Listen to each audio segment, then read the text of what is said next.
మంచిర్యాల జిల్లా జైపూర్ మండలంలో అక్రమ ఇసుక రవాణాపై పోలీసులు కొరడా జులిపించారు. ఇందరాం గోదావరి నుండి అక్రమంగా ఇసుక రవాణా చేస్తూ ఇసుకను నిల్వ ఉంచిన 9 మందిపై జైపూర్ పోలీసులు కేసు నమోదు చేశారు. గోదావరి నుండి నిత్యం 50 నుండి 60 ట్రాక్టర్ల ఇసుకను రవాణా చేస్తున్నారు. గ్రామ శివార్లలో అక్రమంగా నిల్వ ఉంచి రాత్రి సమయాల్లో లారీల ద్వారా హైదరాబాద్ తరలిస్తున్నారు.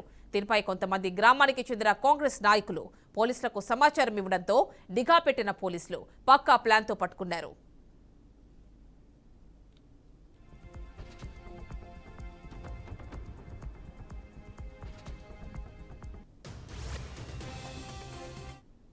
రిజిస్టర్ చేసింది under crime number 121/24 37329A 351 red with 190 BNS మరియు మైన్స్ అండ్ మినరల్స్ యాక్ట్ ప్రకారం కూడా కేసు రిజిస్టర్ చేయడం జరిగింది.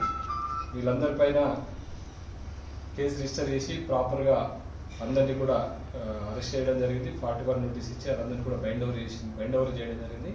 ఈ బైండ్ ఓవర్లో భాగంగా అందరినీ ఈరోజు అందరిపైన 5 lakhs మళ్ళీ రిపీటెడ్గా చేసినట్టయితే అందరిపైన కూడా కేసు చేయడం జరుగుతుంది. వీళ్ళందరినీ కూడా ప్రాపర్గా సర్వేలెన్స్ పెట్టి మిగతా రైట్స్ కంటిన్యూ అవుతుంది. ఎవరైనా లీడర్ల పేరు చెప్పి కానీ పోలీస్ పేరు చెప్పి కానీ ఏదైనా విషయం పెట్టి మీరు ట్రాక్టర్ చేసే వాళ్ళు ఎవరైనా కూడా ఖచ్చితంగా ట్రాక్టర్ సీజ్ చేయడం జరుగుతుంది.